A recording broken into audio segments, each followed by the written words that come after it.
है एक परफेक्ट शुरुआत।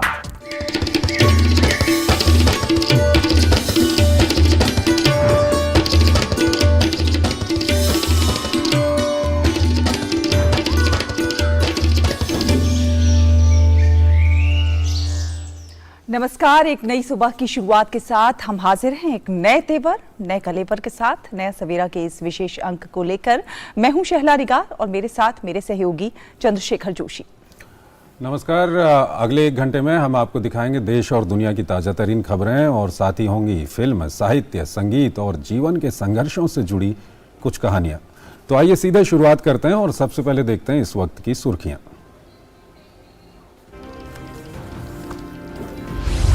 सत्रहवें प्रवासी भारतीय दिवस सम्मेलन का आज इंदौर में उद्घाटन करेंगे प्रधानमंत्री Narendra Modi. Diaspora reliable partners for India's progress in Amritkaal है इस बात की थीम।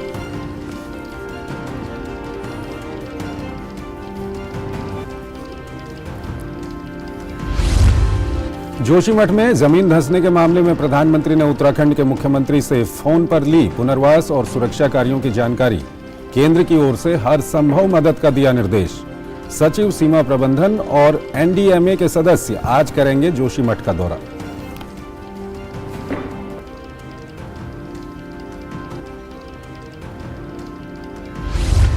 वित्तीय समावेशन के लिए वैश्विक भागीदारी पर G20 समूह की आज से कोलकाता में शुरू होगी बैठक। फाइनेंस ट्रैक के तहत 3 दिन तक होगी अहम बातचीत।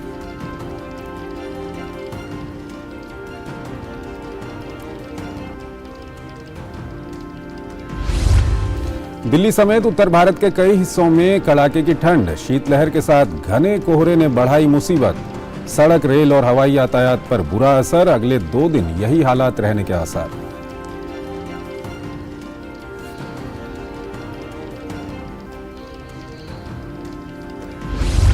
ब्राजील में पूर्व राष्ट्रपति बोल्सोनारो के समर्थकों का उग्र प्रदर्शन।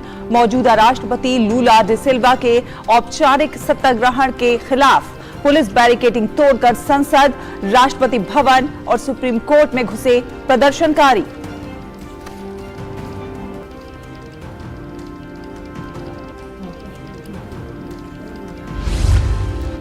नोवाक जोकोविच ने जीता करियर का 92वां एकल खिताब। अमेरिका के सेबेस्टियन कोर्डा को शिकस्त देकर एडिलेड इंटरनेशनल पर किया कब्जा।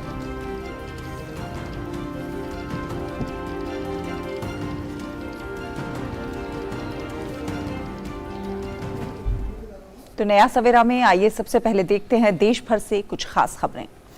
बिल्कुल, आइए सबसे पहले हम बात करते हैं। आज 9 जनवरी है और हर साल इस दिन प्रवासी भारतीय दिवस मनाया जाता है। इसी दिन साल 1915 में महात्मा गांधी दक्षिण अफ्रीका से भारत लौटे थे। साल 2003 से प्रवासी भारतीय दिवस मनाए जाने की शुरुआत हुई और हर 2 साल पर इसे मनाया जाता है। इस बार मध्य प्रदेश के इंदौर शहर में 17वां प्रवासी भारतीय सम्मेलन हो रहा है। इंदौर एक ऐसा शहर है जिसे भारत का सबसे स्वच्छ शहर होने का गौरव हासिल है। कल से इंदौर में इस खास मौके पर सम्मेलन की शुरुआत हो चुकी है और आज प्रधानमंत्री नरेंद्र मोदी इस सम्मेलन में शामिल हो रहे हैं। प्रधानमंत्री आज इस 17वें प्रवासी भारतीय सम्मेलन का औपचारिक उद्घाटन करेंगे। इस मौके पर गुयाना के राष्ट्रपति डॉक्टर मोहम्मद इरफान अली मुख्य अतिथि और सूरीनाम के राष्ट्रपति चंद्रिका प्रसाद संतोखी विशेष सम्मानित अतिथि के रूप में सम्मेलन को संबोधित करेंगे। आज एक स्मारक डाक टिकट सुरक्षित जाएं, प्रशिक्षित जाएं भी जारी किया जाएगा।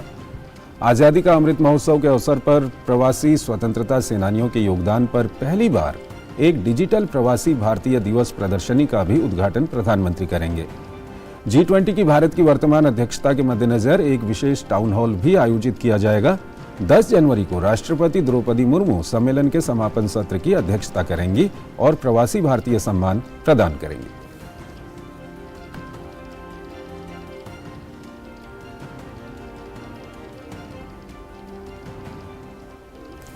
तो काफी महत्वपूर्ण दिन है आज का। प्रधानमंत्री औपचारिक तौर पर 17वें प्रवासी भारतीय दिवस का उद्घाटन करेंगे और आज़ादी के अमृत महोत्सव के अवसर पर ये प्रवासी भारतीय दिवस हो रहा है।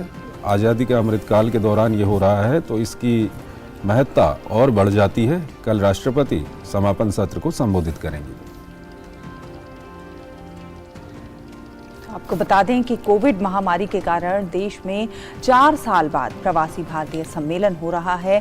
इसे लेकर प्रवासियों में खासा उत्साह देखने को मिल रहा है। Diaspora reliable partners for India's progress in Amritkaal इस बार की थीम है।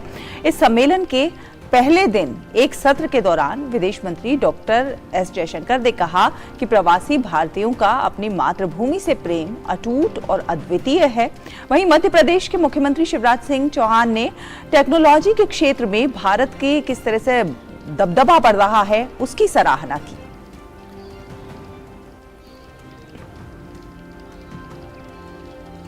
We've also seen a lot of changes which have brought the Indian diaspora closer to India.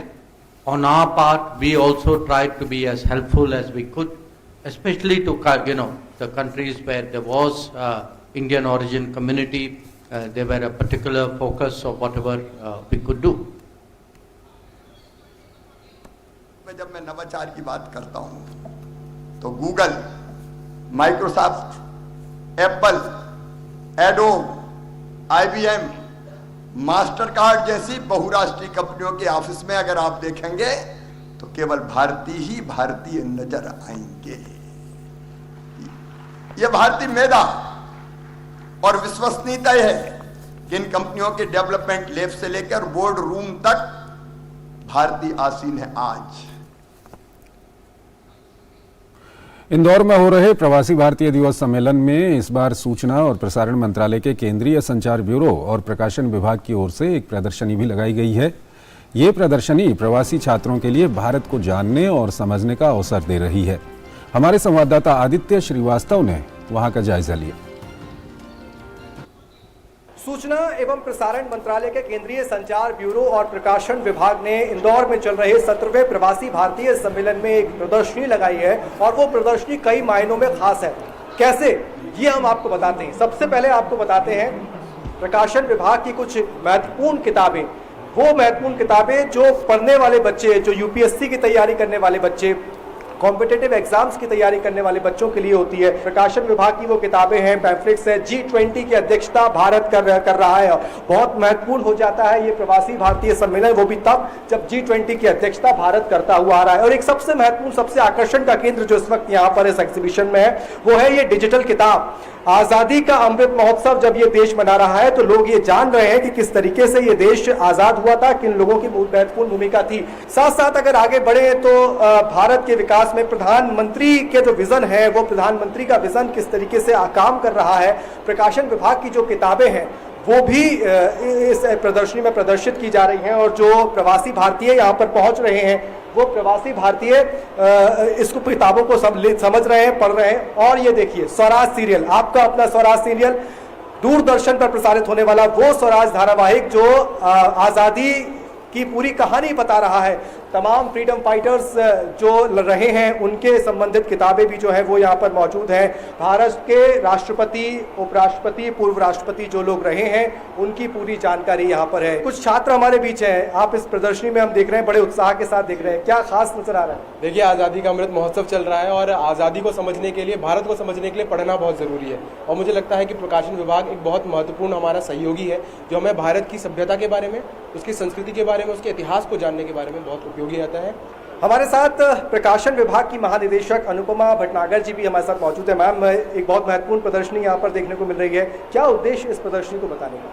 देखिए, हमारा उद्देश्य है कि हमारे प्रकाशन विभाग की बहुत ही अच्छी क्वालिटी, बहुत अच्छी बुक्स होती है जो कि अफोर्डेबल प्राइस में होती है, तो इनके बारे में लोगों को मालूम चले और हमारा बुक्स का प्रमोशन हो और लोगों में पढ़ने की जो है रुचि दोबारा से जागृत हो। प्रवासी भारतीय जो यहाँ पहुँच रहे हैं, क्या ये माने कि भारत अपने भविष्य को, न सिर्फ भविष्य को बता रहा है बल्कि वर्तमान को भी बता रहा है, न सिर्फ भूत को बता रहा है, वर्तमान को भी बता रहा है और भविष्य को भी बता रहा है? जी बिल्कुल, आपका कहना बिल्कुल सही है। और इसमें मैंने देखा है कि जो हमारी आर्ट कल्चर की जो बुक्स है, पेंटिंग्स की, उसमें उसके लिए उनको बहुत रुचि हो रही है। और कई प्रवासी भारतीयों को ये जान के बहुत अच्छा लग रहा है कि जो योजना कुरुक्षेत्र बाल भारती जो वो पढ़ते आए हैं, जो वो इंडिया में थे पढ़ी थी, वो अभी भी निकल रही, तो उनको बहुत, ये उनके लिए भी बहुत खुशी की बात है। जो छात्र यहाँ पहुँच रहे हैं, खासकर वो प्रवासी छात्र जो दूसरे देशों में रह रहे हैं, उनको हमारे भारत के बारे में जानने का अवसर मिल रहा है, मौका मिल रहा है। इंदौर से कैमरा पर्सन प्रद्युम्न दुबे के साथ आदित्य श्रीवास्तव, टीटी न्यूज़। और चलिए, आदित्य श्रीवास्तव हमारे साथ जुड़ गए हैं इंदौर से, उनसे हम बातचीत करेंगे। आदित्य, आज़ादी का अमृत महोत्सव, G20 और इंदौर जो भारत का स्वच्छ शहर है, बड़ा ही अच्छा इत्तेफाक वहाँ पर है। प्रधानमंत्री आज पहुँच रहे हैं, किस तरह का उत्साह है और प्रधानमंत्री के संबोधन का किस तरह से इंतजार किया जा रहा है वहाँ पर? बहुत बड़ा सहयोग है ये, जब देश आज़ादी का अमृत महोत्सव भी मना रहा है, G20 की अध्यक्षता भी कर रहा है, दुनिया भर में भारत की ताकत का डंका बज रहा है। और तब जब दुनिया भर से वो लोग जो भारत के हैं, भारत की जड़ों से जुड़े हुए हैं और भारत उनके दिल में बसता है, वो लोग मध्य प्रदेश के हृदय स्थल, देश के मध्य प्रदेश के हृदय स्थल और मध्य प्रदेश की आर्थिक राजधानी इंदौर में मौजूद है। वो इंदौर जो देश का सबसे स्वच्छ शहर है, और वो प्रवासी भारतीय आज अपने देश के प्रधानमंत्री को सुनेंगे, उन प्रधानमंत्री को सुनेंगे जो अलग अलग देशों में जब जाते हैं तो भारत की छवि जिस तरीके से एक नए भारत की दिखाई दे रही है, उन प्रधानमंत्री को आज सुनने का उनको मौका मिलने वाला है एक बार फिर से। और इंदौर का ब्रिलियंट कन्वेंशन सेंटर की अगर बात की जाए तो करीब 10:30 बजे के आसपास प्रधानमंत्री का यहाँ पर पहुँचने का कार्यक्रम है। प्रधानमंत्री के साथ इस कार्यक्रम में विदेश मंत्री एस जयशंकर होंगे। और आज के मुख्य अतिथि की अगर बात की जाए तो सूरीनाम के राष्ट्रपति और तब एक और देश के राष्ट्रपति जो है, वो गुयाना के राष्ट्रपति जो है, वो इस कार्यक्रम के आज के अतिथि होंगे, मुख्य अतिथि होंगे। और 4 देशों से मंत्री जो है वो इस सम्मेलन में शिरकत करने आ रहे हैं। एक डिजिटल प्रदर्शनी है, उस डिजिटल प्रदर्शनी का भी शुभारंभ प्रधानमंत्री नरेंद्र मोदी करेंगे। और वो प्रदर्शनी बताएगी कि किस तरीके से दुनिया भर में नई तकनीक चल रही है और भारत किस तरीके से तकनीक के साथ आगे बढ़ रहा है। एक डाक टिकट जारी किया जाएगा, सुरक्षित जाए प्रशिक्षित जाए, एक डाक टिकट होगा, वो यहाँ से जारी किया जाएगा। कुल मिला के भारत की ताकत और जो लोग भारत के अलग अलग देशों में हैं, अपनी सेवाएं दे रहे हैं, और अमृत काल में प्रवासी भारतीयों का कितने विश्वसनीय है वो भारत के प्रगति को लेकर, इस पर मंथन हो रहा है। पहला दिन युवाओं को लेकर था, और आज के दिन की अगर बात की जाए तो आज युवाओं के अलावा तमाम वो डेलीगेट्स भी मौजूद होंगे जो अलग अलग देशों से यहाँ पहुंचे हुए हैं, अलग अलग क्षेत्रों से यहाँ पर पहुंचे हुए हैं। और उनसे आह्वान यही किया जा रहा है कि जो योगदान वो भारत की प्रगति में दे सकते हैं, वो देने को तत्पर रहे, आतुर रहे। और भारत उनके दिल में बसता है, और उनके दिल में, भारत के दिल में वो लोग बसते हैं। कल ये बात सामने आई कि भारत पासपोर्ट का रंग नहीं देखता है, भारत दिल का रिश्ता देखता है, भारत रिश्ता देखता है अपना, कि जो अपने लोग हैं उनकी चिंता करता है। और आज वही प्रवासी भारतीय जब सुबह से यहाँ पे आना शुरू हो चुके हैं, तो इंतजार है उनकी आंखों में प्रधानमंत्री को सुनने का, उन प्रधानमंत्री को सुनने का जो उनकी जड़ों से जुड़ा हुआ देश है, उस देश के प्रधानमंत्री। बिल्कुल, प्रधानमंत्री का संबोधन वाकई खास और महत्वपूर्ण रहने वाला है, और तमाम देशों के यहाँ पर डेलीगेट्स मौजूद हैं। हमने देखा कि एयरपोर्ट से लेकर जो आयोजन स्थल है वहां तक काफी साज सज्जा सजावट की गई है, कलाकृतियां हो चाहे वो दीवारें हो, बहुत कुछ बोल रही हैं। कहीं ना कहीं भारत की जो संस्कृति है उसको उससे रूबरू कराने की दुनिया को एक कोशिश है। और ऐसे समय में जब हमारा देश G20 की मेजबानी कर रहा है, ऐसे समय में ये प्रवासी भारतीय दिवस और भी ज्यादा महत्वपूर्ण हो जाता है। देखिए, शहर की सजावट सिर्फ भारत की संस्कृति नहीं बता रही है, शहर की सजावट और इस पूरे परिसर की सजावट भारत की ताकत भी बता रही है। पिछले कुछ सालों में भारत की जो बड़ी उपलब्धियां थी, वो तमाम उपलब्धियों की एक पूरी झांकी जिसको हम कहें, वो यहाँ पर देखने को मिल रही है। वो तमाम उपलब्धियां जिस पर भारत आगे बढ़ रहा है, भारत की ताकत बढ़ी है। बिजली के क्षेत्र में भारत किस तरीके से काम कर रहा है, साफ सुथरी ऊर्जा के क्षेत्र में भारत किस तरीके से आगे बढ़ रहा है, सोलर के क्षेत्र में भारत ने जो जिस तरीके से दुनिया को एक नया संदेश दिया है, डिजिटल इंडिया का नारा देकर भारत ने किस तरीके से कैशलेस की तरफ आगे बढ़ा है और साथ साथ तकनीक को अपना रहा है, और अपने देश के युवाओं को किस तरीके से प्रशिक्षित कर रहा है, उनको नए नए अवसरों को दे रहा है, ये तमाम बातें उसमें दिखाई गई हैं। भारत का टूरिज्म वहां पर बताया जा रहा है, भारत का टेक्सटाइल जो क्षेत्र है उसके बारे में जानकारी दी जा रही। कुल मिलाकर जो विदेशी मेहमान, जो प्रवासी भारतीय दूसरे देशों में अपनी सेवाएं दे रहे हैं और वहां की अर्थव्यवस्था को आगे बढ़ा रहे हैं, इन तमाम चीजों के जरिए ये बताने की कोशिश की जा रही है कि आप भारत में भी अगर निवेश करेंगे तो भारत एक अच्छा डेस्टिनेशन पॉइंट हो चुका है निवेश के लिए। लिहाजा भारत में वो तमाम संसाधन जो उद्योग खोलने के लिए जो तमाम फॉर्मेलिटीज होती है वो उसको आसान किया गया है। सिंगल विंडो सिस्टम के तहत काम करने की बात की जा रही है। एक झांकी जिसको हम कहें वो ये है कि भारत की ताकत भी पूरा इंदौर शहर पिछले 4 से 5 दिनों से देख भी रहा है। आदित्य, ये बताइए कि इंदौर शहर की जो गलियां हैं, शहर के जो बाजार हैं, वहां पर किस तरह से ये प्रवासियों की झांकी वहां पर किस तरह से दिखाई दे रही है, किस तरह का रिएक्शन इंदौर के लोगों का है? देखिए, बहुत उत्साह जिसे हम कहते हैं ना, और कल सूचना एवं प्रसारण मंत्री भी इस कार्यक्रम में मौजूद थे, युवा मामलों के मंत्री अनुराग ठाकुर। एक कार्यक्रम में उन्होंने यही कहा था कि अगर सरकार के प्रयासों के साथ में अगर सामाजिक संस्थाएं और समाज अगर साथ साथ कदम से कदम मिलाकर चलता है तो जो उसके परिणाम होते हैं वो दोगुने हो जाते हैं। इस पूरे प्रवासी सम्मेलन की खास बात यह है कि जो मेहमान दूसरे देशों से आए हुए हैं उन मेहमानों के रहने और ठहरने की व्यवस्था होम स्टे के रूप में, पधारो हमारे देश, एक नया कंसेप्ट है जिसको पहली बार इंट्रोड्यूस किया गया यहाँ पर, और अलग अलग घरों में इंदौर के परिवार हैं उनमें उनको ठहराया जा रहा है। उद्देश्य सिर्फ यही है, भारत की संस्कृति को जाने, मालवा की संस्कृति को जाने, मालवा के खान पान को जाने, और एक अतिथि सत्कार का जो हमारा एक जॉनर रहा है, हमारा नेचर रहा है भारत का, उसको वो जाने और पहचाने। और जो लोग भारत के ही हैं दूसरे देशों में रह रहे हैं, उनकी कुछ पीढ़ियां भारत में रहा करती थी लेकिन वो भारत के उन परिवारों में नहीं जा पाए कि भारत के परिवार किस तरीके से रहते हैं, क्या मूल्य है भारत के परिवारों के, उसको भी वो जाने, भारत के परिवारों की संस्कृति को वो जाने। लिहाजा ये एक प्रयास किया गया, और अद्भुत प्रयास ये देखने को मिल रहा है। वो इसलिए क्योंकि वो तमाम प्रवासी भारतीय जो पहले कभी होटल्स में रहा करते थे या अलग अलग जगहों पर उनके रहने का इंतजाम हुआ करते थे, वो इस बार घरों में रहकर भारत को भी बहुत करीब से जान रहे हैं। चलिए, बहुत बहुत शुक्रिया आदित्य इन तमाम जानकारियों के लिए। तो आज का दिन काफ़ी महत्वपूर्ण है, प्रवासी भारतीय दिवस का जो कार्यक्रम वहाँ पर हो रहा है, क्योंकि प्रधानमंत्री वहाँ पर पहुँचेंगे और न सिर्फ वहाँ पर जो प्रवासी आए हुए हैं वो प्रधानमंत्री को सुनेंगे, बल्कि दुनिया भर में जो भारतीय प्रवासी हैं जो दुनिया भर में रह रहे हैं, जो वहाँ पर नहीं आए हैं, वो भी प्रधानमंत्री के संबोधन का इंतज़ार, आज के दिन का इंतज़ार वो भी कर रहे हैं। एक छोटा सा ब्रेक यहाँ पर हम लेंगे। फूल वाला, केटरिंग वाला, बैंड वाला, ये लो भाई। बैंड बजेगी पापा, अगर गड़बड़ हुई तो गए पैसे। नहीं, बैंक संभाल लेगा। कैसे? मैंने पॉजिटिव पे सिस्टम पे रजिस्टर किया है। बैंक को चेक्स और बेनिफिशियरीज की जानकारी दे दी। बैंक चेक करेगा, जांच करेगा, डिटेल्स मैच नहीं तो क्लियरेंस नहीं। अच्छा, लाइए मुझे दीजिए। फोटो वाला, लाइट वाला, मंडप वाला। आरबीआई कहता है जानकार बनिए, सतर्क रहिए। बिल्कुल सही कह रहे हैं। स्वागत है आपका ब्रेक के बाद।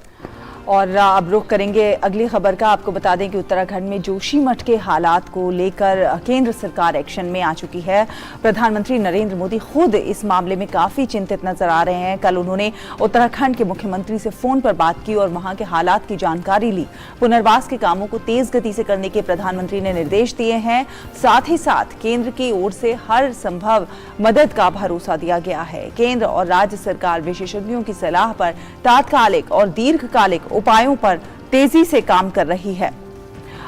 अब आज जोशीमठ में जमीन धंसने और स्थिति का जायजा लेने के लिए सचिव सीमा प्रबंधन और MDMA के सदस्य जोशीमठ का दौरा करेंगे।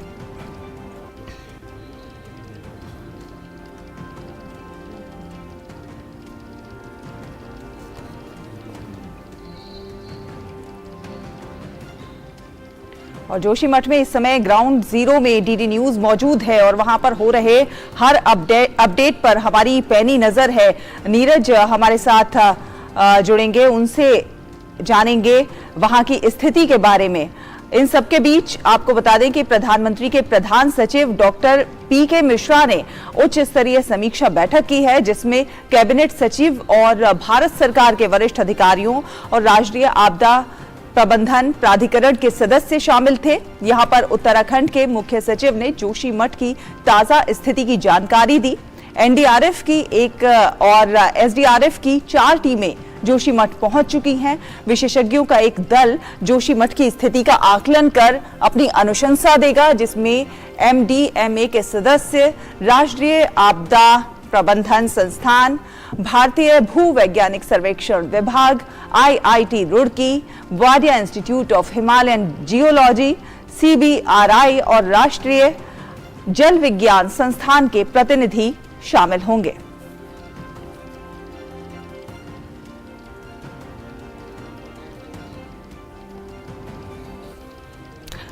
और नीरज सिंह हमारे साथ जुड़े हुए हैं, जोशीमठ में मौजूद हैं, उनसे हम बातचीत करेंगे। नीरज, क्या कुछ चल रहा है वहां पर? जो पुनर्वास का काम है, जो लोगों को सुरक्षित रखने का काम है, किस तरह से वो काम चल रहा है वहां पर? देखिए, बड़ा तेजी के साथ चंद्रशेखर वो काम चल रहा है और अभी तक 68 से ज़्यादा जो फैमिलीज़ हैं जो डेंजरस जोन में रह रही थी, उन फैमिली को शिफ्ट कर दिया गया है। प्रशासन की तरफ से 230 के करीब जो कमरे हैं वो आइडेंटिफाई किए गए हैं और प्रशासन का ये कहना है कि इन कमरों में 1200 जो लोग हैं उनको शिफ्ट किया जा सकता है। इसके साथ ही बड़ी मात्रा में ऐसे परिवार जो अभी भी दरार वाले घरों में रह रहे हैं, उनके लिए ड्राई राशन उपलब्ध कराया जा रहा है प्रशासन के द्वारा। उनके बच्चों के लिए भी जो मिल्क और दूसरी ज़रूरत की चीज़ें हैं वो प्रशासन के द्वारा उपलब्ध कराया जा रहा है। 5000 रुपये की राशि दी गई है ताकि वो अपनी ज़रूरत की चीज़ों को खरीद सकते हैं। इसके अलावा जो ड्राई राशन में जो किट है, जिसमें चावल भी है, आटा भी है, दाल भी है और इसके साथ सरसों का तेल है और मसाले, चाय जैसी ज़रूरत की चीज़ें वो उसमें मौजूद हैं। सुविधा कोशिश की जा रही है प्रशासन के द्वारा कि ज़्यादा से ज़्यादा सुविधा दी जाए, क्योंकि ठंड का मौसम है, जो बच्चे बुजुर्ग हैं उन्हें किसी तरह की परेशानी ना हो।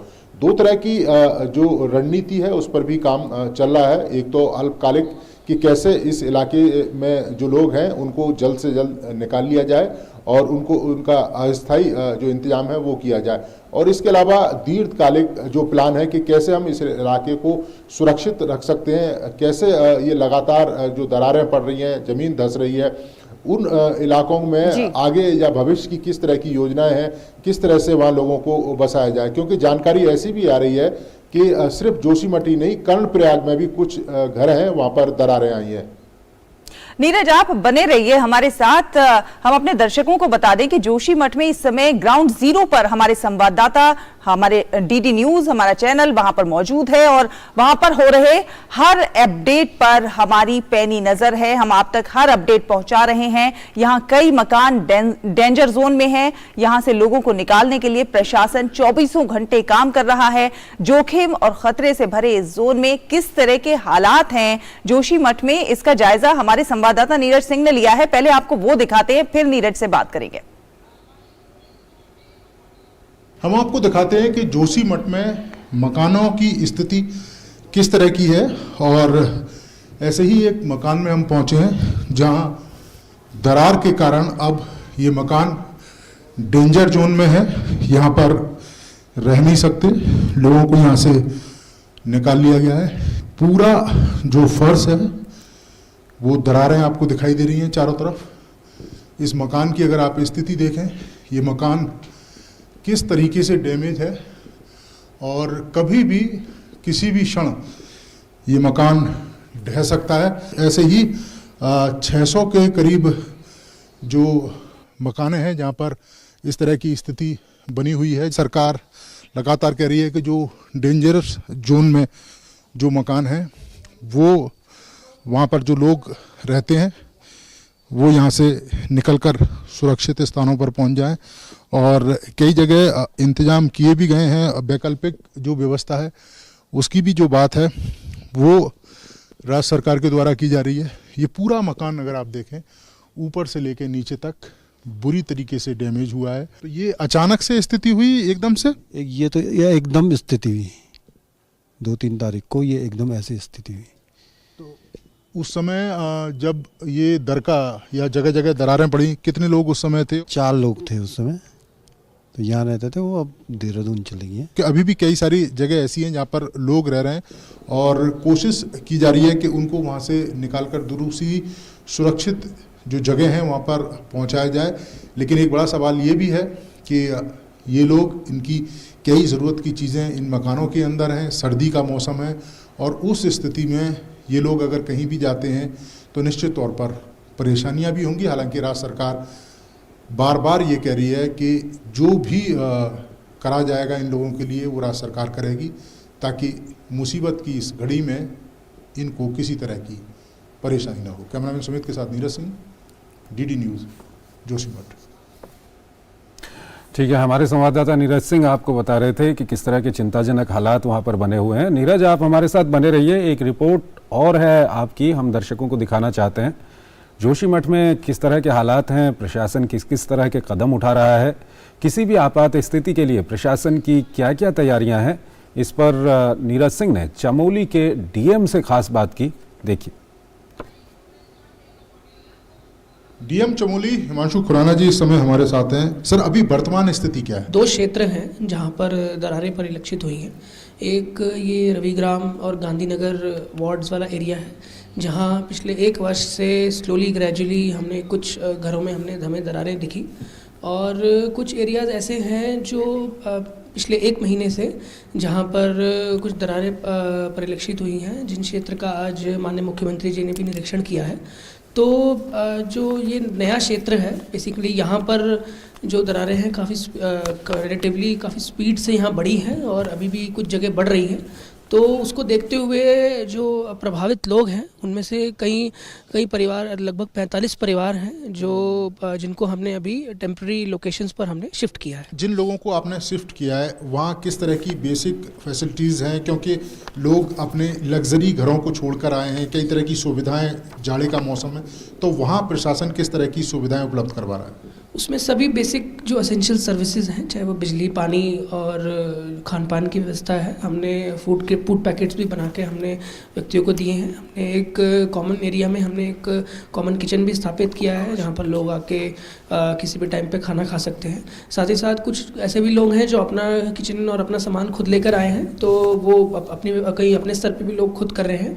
बाकी गवर्नमेंट ने अभी आज एक और इंस्ट्रक्शंस जारी किए हैं कि जो भी लोग अपना घर छोड़कर रेंट पर रह रहे हैं, जो अपने अकोमोडेशन, अपने अरेंजमेंट्स जिन्होंने डिसाइड किया वो खुद कर रहे हैं, तो गवर्नमेंट उनको 6 महीने तक 4,000 रुपया प्रति माह उसमें देगी। सीएम यहाँ पर खुद पहुँचे हैं और उन्होंने रिव्यू किया है पूरी स्थिति को, लगातार आप लोगों के टच में भी हैं, पूछ भी रहे हैं कि किस तरह के हालात हैं, किस तरह के दिशा निर्देश हैं, और कई आपात सेवाओं को उन्हें अलर्ट मोड पर रखने के लिए बोला है। तो वो कौन कौन सी सेवाएं जो अलर्ट मोड पे हैं? जो संबंधित विभाग हैं, जैसे वो पेयजल हो, विद्युत आपूर्ति हो, फूड सप्लाईज हो, फूड सेफ्टी हो, तो इन सभी के लिए हमने एक स्ट्रिक्ट कड़े निर्देश जारी कर दिए हैं। हमारा जो डिजास्टर मैनेजमेंट का इंसिडेंट रिस्पांस सिस्टम है वो भी एक्टिवेटेड है। सभी डिपार्टमेंट्स अलर्ट पर हैं और सभी अपनी ड्यूटीज़ की तरफ सजग हैं। हमने कंट्रोल रूम भी स्थापित किया है, उसके नंबर भी हमने सार्वजनिक किए हैं। जो भी समस्याएं हैं या जो भी बेसिक नीड्स हैं लोगों की, प्रशासन पूरी कोशिश कर रहा है कि वो नीड्स उन तक पहुँचें, और इसके साथ ही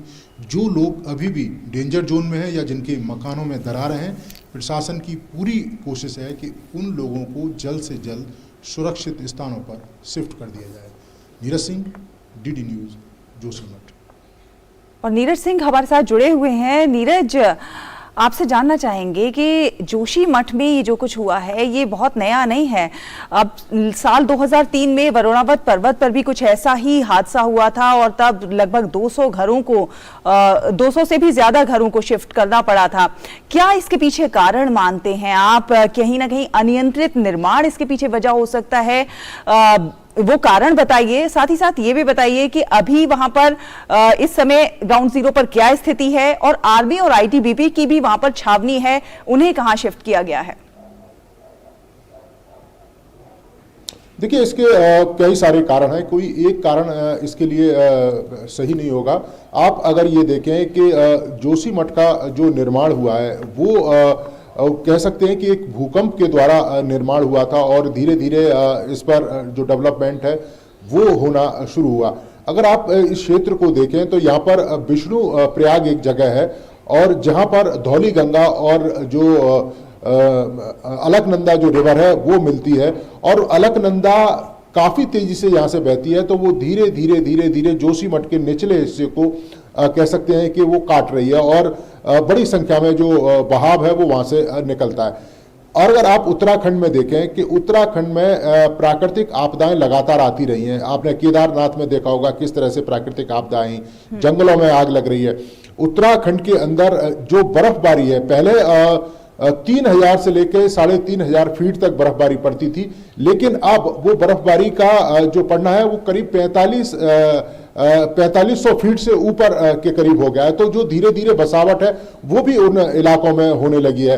तो एक तरह से परिस्थिति जो संतुलन है वो यहाँ पर बिगड़ने लगा है। निश्चित तौर पर अनियमितता के रूप में जो निर्माण हो रहे हैं, अनियंत्रित तरीके से निर्माण हो रहे हैं। अगर आप देखें जोशीमठ में जो ज़्यादा डैमेज जो हुआ है वो जोशीमठ का वो निचला इलाका है जो बाजार और उसके आसपास है, क्योंकि ये इलाका ऐसा है कि जहाँ पर कमर्शियल एक्टिविटीज काफ़ी सारी ज़्यादा हैं, और वहीं पर लोगों ने निर्माण कार्य काफ़ी ज़्यादा संख्या में किया।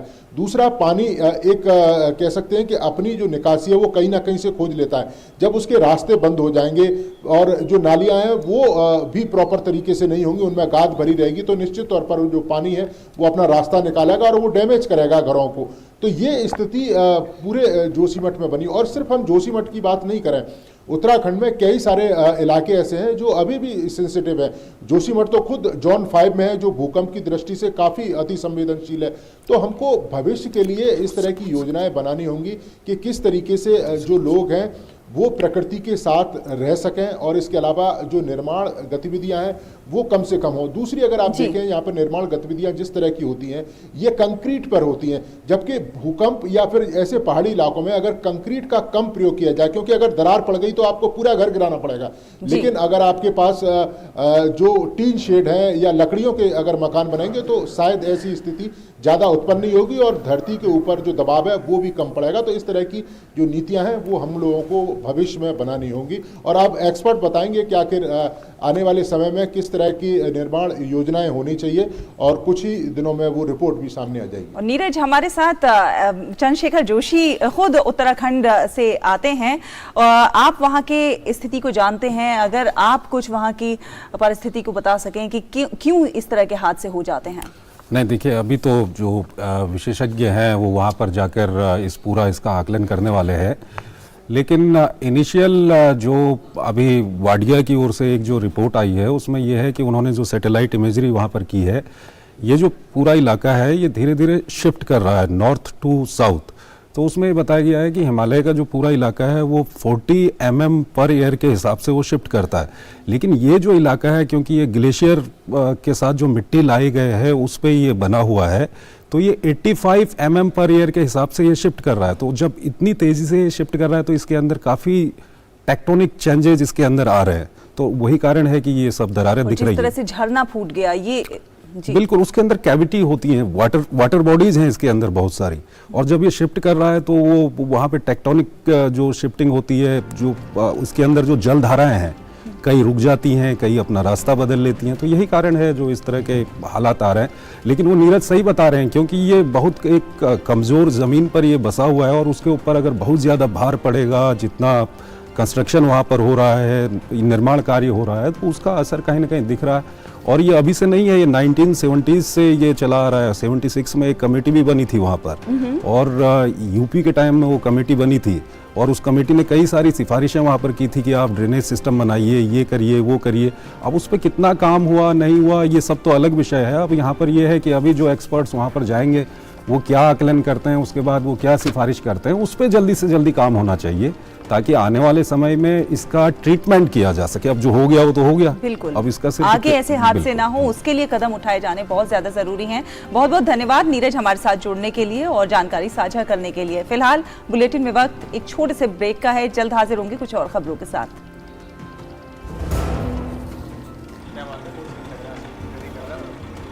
3 महीने में पैसे डबल, वाह, फास्ट और हाई रिटर्न्स भी। क्या स्कीम है? कल तो नहीं थी यहाँ, और कल होगा भी नहीं। तूने कभी 5 ओवर में डबल सेंचुरी मारी है? ऐसे स्कीम के बहकावे में आके हम धोखा खा सकते हैं। और आरबीआई कहता है अपना पैसा सुरक्षित रखो और समझदारी से निवेश करो। अगर ज्यादा रिटर्न के पीछे भागोगे तो रिस्क भी उतना ही उठाओगे, और फास्ट रिटर्न से बच के, और फास्ट बॉलिंग से भी। आरबीआई कहता है जानकार बनिए, सतर्क रहिए। स्वागत है आपका ब्रेक के बाद। और अब बात करेंगे सर्दी के इस मौसम की। उत्तर भारत इस समय प्रचंड ठंड की चपेट में है। पूरा उत्तर भारत बर्फीली हवाओं से कांप रहा है। एक तरफ बर्फीली हवाओं की चुभन तो दूसरी ओर वही कोहरे ने वाहनों की रफ्तार पर ब्रेक लगा दिया है। दिल्ली की सर्दी लगातार रिकॉर्ड तोड़ रही है तो वहीं उत्तर प्रदेश, बिहार और राजस्थान में भी हालात खराब हैं।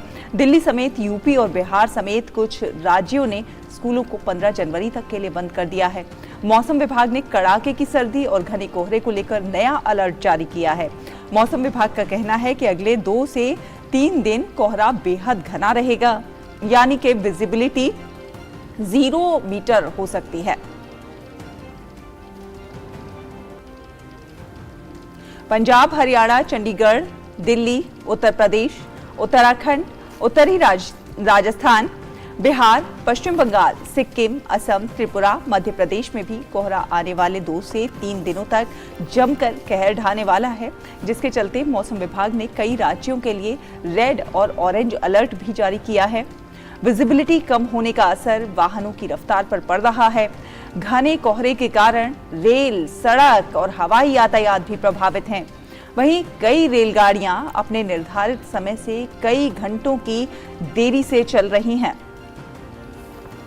और दिल्ली में संवाददाता विक्रमजीत सिंह नई दिल्ली रेलवे स्टेशन पर मौजूद हैं। विक्रम, सुप्रभात। सबसे पहले आपसे यही जानना चाहेंगे, देखिए सुबह मैं आ रही थी जब ऑफिस के लिए, विजिबिलिटी इतनी कम थी कि हमें अगला स्टेप नजर नहीं आ रहा था और ड्राइव करना बहुत मुश्किल पड़ रहा था। इस समय की स्थिति क्या है और रेलगाड़ियों के कौन सी रेलगाड़ी कितनी देरी से चल रही है, अगर आप ये भी हमारे दर्शकों को बता सकें।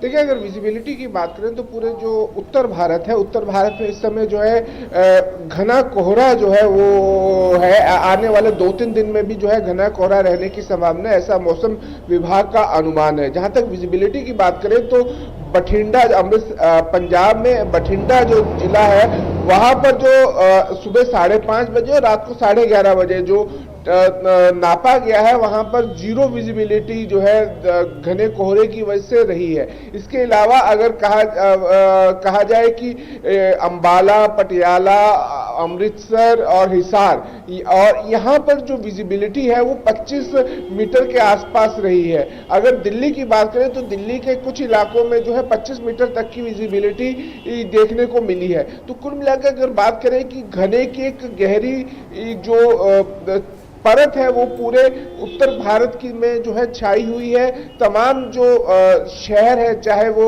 हरियाणा के शहर हो या पंजाब के शहर हो या दिल्ली हो या फिर पश्चिमी उत्तर प्रदेश हो या फिर उत्तरी राजस्थान हो, ये जो पूरा इलाका है इसमें जो है कोहरा जो है वो छाया हुआ है। और आने वाले 1-2 दिन में इसमें जो मौसम विभाग का अनुमान है कि इसमें राहत नहीं मिलने वाली है। और जहां तक ट्रेनों की अगर बात करें तो तकरीबन जो है 22 ट्रेनें जो हैं वो लेट चल रही हैं, जिससे जो है यात्रियों को काफ़ी जो परेशानी का सामना करना पड़ रहा है। पिछले 15 दिन की अगर बात करें तो पिछले तकरीबन 15 दिनों से जो है, क्योंकि सर्दी का मौसम है और इसी प्रकार का कोहरा जो है कम ज़्यादा हो रहा है पिछले 15 दिनों में, तो ऐसे में ट्रेनें जो है लेट चल रही हैं, तो जिसके वजह से लगातार जो है जो यात्री हैं उनको परेशानी का सामना करना पड़ रहा है। रेलवे विभाग की ओर से कई कदम उठाए भी गए हैं, कई ट्रेनों के रूट भी बदले गए हैं, थोड़ा उनमें प्रयास किया जा रहा है कि थोड़ा जल्दी पहुंचे, लेकिन फिर भी जो है तकरीबन नई दिल्ली रेलवे स्टेशन पहुंचने वाली जो ट्रेन है तकरीबन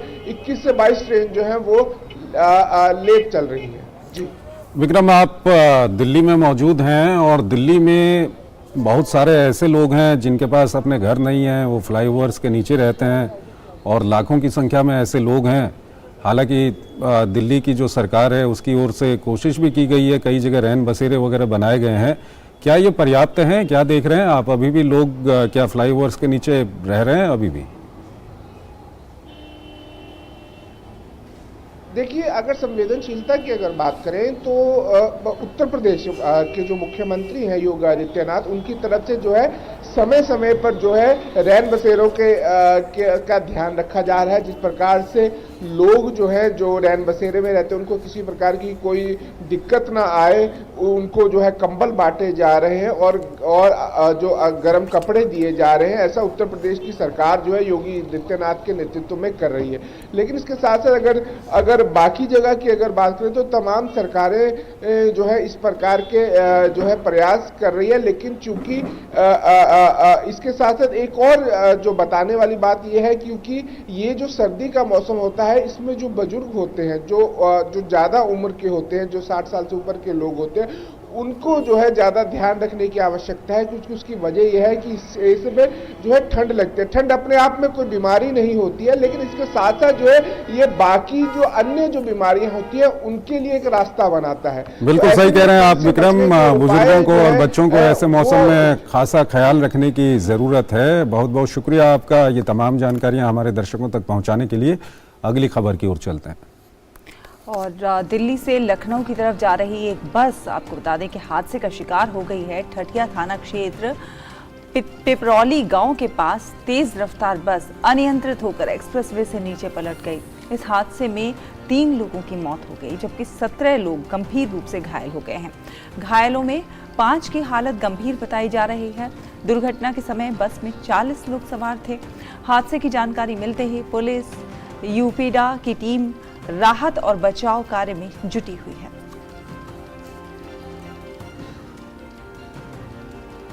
और आइए अब आपको लिए चलते हैं दुनिया भर की खास खबरों की ओर।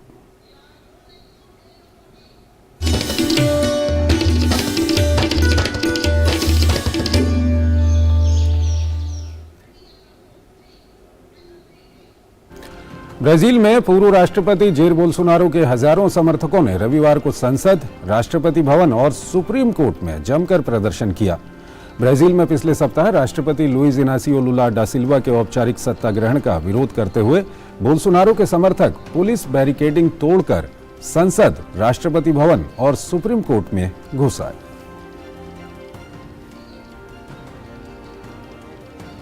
और अमेरिकी विदेश मंत्री एंटनी ब्लिंकन ने ब्राजील के लोकतांत्रिक संस्थानों पर हुए हमले की निंदा की है। उन्होंने कहा है कि लोकतांत्रिक संस्थानों पर हमला करने के लिए हिंसा का इस्तेमाल नहीं किया जाना चाहिए। मालूम हो कि ब्राजील की मीडिया में दिखाई गई तस्वीरों का हवाला देते हुए CNN ने बताया था कि पूर्व राष्ट्रपति जेयर बोल्सोनारो के समर्थकों ने रविवार को सुरक्षा बाधाओं और पुलिस बैरिकेड्स को तोड़ते हुए संसद भवन, देश के शीर्ष अदालत और राष्ट्रपति भवन में घुस गए, जिसके बाद अमेरिकी विदेश मंत्री का ये बयान आया है।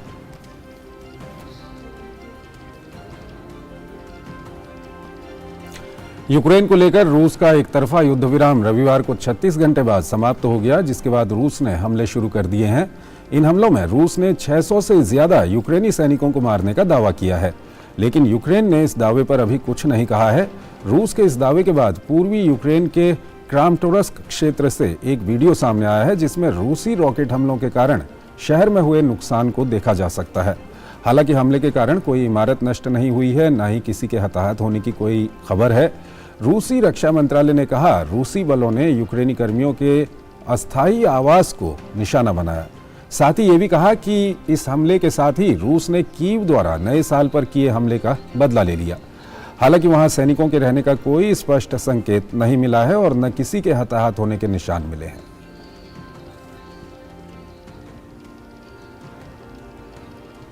रुकेंगे एक और छोटे से ब्रेक के लिए। जल्द हाजिर होंगे कुछ और खबरों के साथ। देखते रहिए नया सवेरा।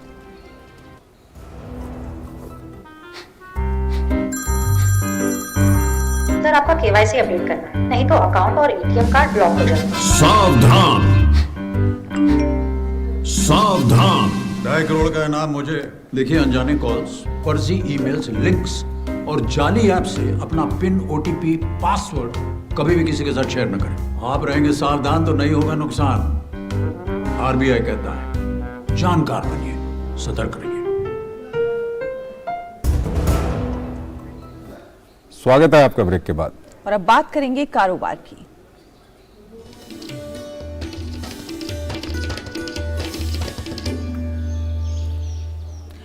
G20 प्रेसिडेंसी के तहत भारत में लगातार बैठकों का दौर चल रहा है और इसी कड़ी में आज से कोलकाता में 3 दिन की एक बैठक शुरू होगी, जिसमें वित्तीय समावेशन पर विशेष जोर दिया जाएगा। वित्तीय समावेशन के लिए वैश्विक भागीदारी पर G20 समूह की बैठक के प्रारंभिक सत्र में वित्तीय समावेश पर भारत की भूमिका को लेकर प्रदर्शनी आयोजित की जाएगी। वहीं डिजिटल वित्तीय समावेशन अवसंरचना पर बल को लेकर विचार विमर्श किया जाएगा। 3 दिवसीय कार्यक्रम में विभिन्न स्कूलों के सैकड़ों छात्रों को शामिल करते हुए डिजिटल वित्तीय साक्षरता पर संगोष्ठी, प्रदर्शनियां एवं अन्य कार्यक्रम आयोजित होंगे।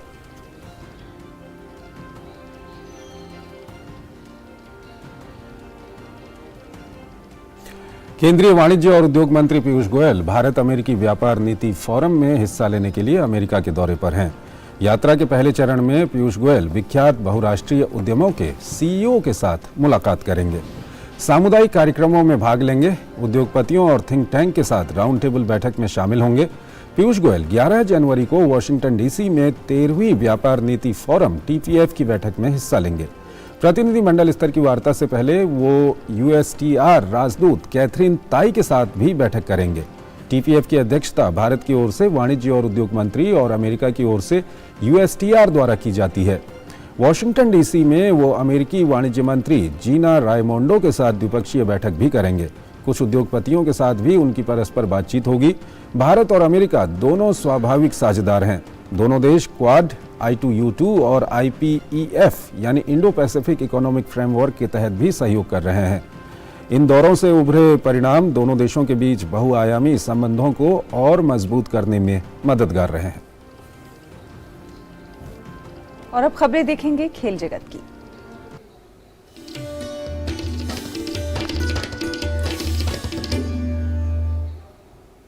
सर्बिया के टेनिस खिलाड़ी नोवाक जोकोविच ने शानदार प्रदर्शन करते हुए अमेरिका के गैर वरीय खिलाड़ी सेबेस्टियन कोडा को 6-7, 7-6, 6-4 से हराकर एडिलेड इंटरनेशनल खिताब अपने नाम कर लिया। इस जीत की बड़ी बात यह रही कि जोकोविच ने चोट के बावजूद इस खिताब को अपना बनाने में कामयाबी हासिल की। टॉप सीड जोकोविच को दानिल मेदवेदेव के खिलाफ सेमीफाइनल मुकाबले के दौरान चोट लगी थी। इसके बावजूद उन्होंने 3 घंटे से अधिक समय चला मैराथन फाइनल खेला और खिताब अपने नाम किया। यह जोकोविच के करियर का 92वां एकल खिताब है। 35 वर्षीय सर्बियाई अब ओपन एरा में सबसे अधिक पुरुष एकल खिताबों की सूची में राफेल नडाल के साथ चौथे स्थान पर हैं। 2 बार की ऑस्ट्रेलियन ओपन चैंपियन जापान की नाओमी ओसाका ने रविवार को साल के पहले ग्रैंड स्लैम से हटने का फैसला किया। उन्होंने ऑस्ट्रेलियन ओपन के शुरू होने से 1 सप्ताह पहले ही अपना नाम वापस ले लिया। इसकी जानकारी ऑस्ट्रेलियन ओपन के आधिकारिक ट्विटर हैंडल पर दी गई। हालांकि ओसाका ने हटने का कोई कारण नहीं बताया है। अनुभवी अमेरिकी टेनिस खिलाड़ी वीनस विलियम्स भी पिछले हफ्ते ऑकलैंड क्लासिक में चोटिल होने के बाद ऑस्ट्रेलियन ओपन से हट चुकी हैं। ओसाका ने साल 2019 और 2021 में ऑस्ट्रेलियन ओपन का खिताब जीता था और सितंबर में टोक्यो में एक टूर्नामेंट से बाहर होने के बाद से उन्होंने कोई भी प्रतिस्पर्धी मैच नहीं खेला, जिसके चलते विश्व रैंकिंग में वो 42वें स्थान पर आ गई।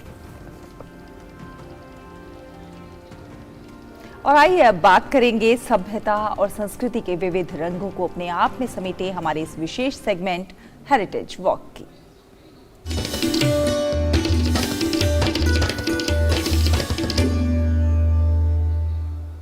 हेरिटेज वॉक के आज के इस अंक में हम आपको लेकर चलेंगे ऐतिहासिक इमारतों के शहर पत्तदकल की सैर पर। ये सुंदर शहर कर्नाटक के बागलकोट जिले में स्थित है। यहाँ आपको 9 हिंदू मंदिर और एक जैन मंदिर के साथ साथ कई प्राचीन स्मारक भी देखने को मिलेंगे।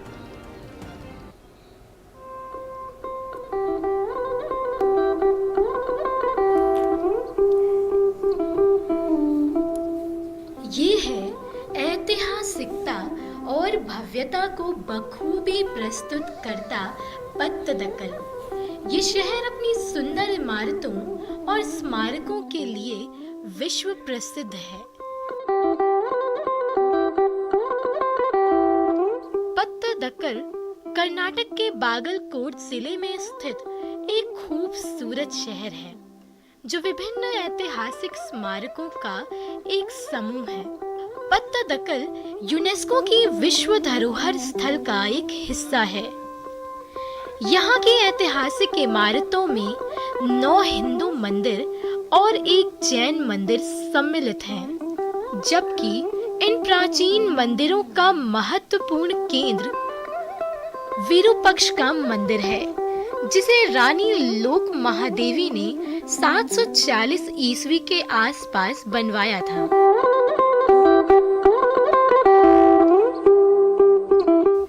द्रविड़ शैली में निर्मित विरूपक्ष मंदिर यहाँ का सबसे बड़ा और सुंदर मंदिर है, जो पत्तदकल के प्रमुख पर्यटक स्थलों में से एक है। ये सभी मंदिर भगवान शिव को समर्पित हैं। आपको बता दें, ऐसा माना जाता है कि पत्तदकल की स्थापना 7वीं और 8वीं शताब्दी में चालुक्य वंश के तहत की गई थी। पत्तदकल नाम का अर्थ है राज्याभिषेक का स्थान, जिसका इस्तेमाल चालुक्य राजाओं के राज्याभिषेक समारोह के लिए किया जाता था। ये प्राचीन स्थल विभिन्न राजाओं और राजवंश के शासन का गवाह रहा है, जिसमें संगमा वंश और मुगल साम्राज्य भी शामिल हैं। ऐतिहासिक स्थलों का घर होने के कारण ये स्थान दुनिया भर के पर्यटकों और इतिहास प्रेमियों के लिए आकर्षण का केंद्र बना हुआ है। Bureau report, DD news.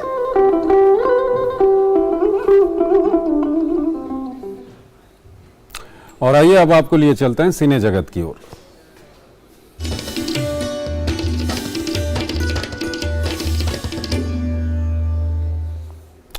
Hindi cinema में ऐसी कई फिल्में बनी हैं जिन्होंने किसी न किसी सामाजिक विषय पर संदेश दिया है। इन दिनों अभिनेत्री रकुलप्रीत सिंह अपनी आगामी फिल्म छतरी वाली को लेकर चर्चा में है। इस फिल्म का ट्रेलर रिलीज हो चुका है। ये फिल्म यौन शिक्षा विषय पर बनी है।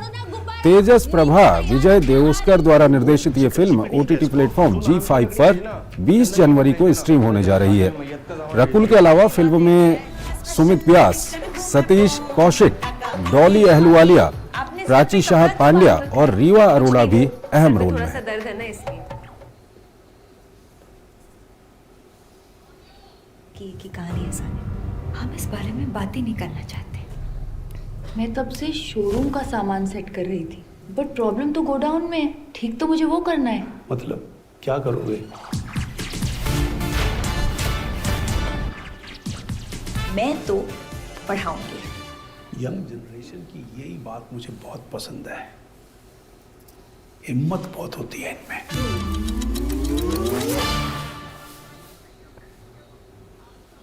और नया सवेरा में अब बात कर लेते हैं मौसम का क्या है हाल, आइए देखेंगे।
तो नया सवेरा के आज के इस अंक में बस इतना ही।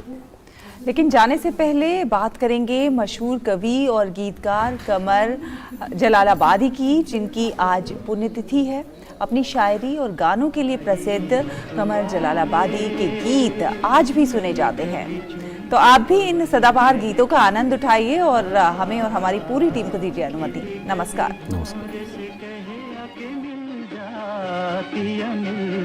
कली कली चूम के मतवाले। हाँ, एक परदेसी मेरा दिल ले गया, जाते जाते मीठा मीठा गम दे गया। कौन परदेसी तेरा दिल ले गया, मोटी मोटी अखियों में आंसू दे गया। ठंडी ठंडी आहों का सलाम दे गया, जाते जाते मीठा मीठा गम दे गया। तेरी राहों में खड़े हैं दिल थाम के, है हम हैं दीवाने तेरे नाम के। मेरी अखियों के नूर, मेरे दिल के सुरूर, चाहे रहो दूर दूर तुझे पाना है जरूर। तेरी राहों में खड़े हैं दिल थाम के, है हम हैं दीवाने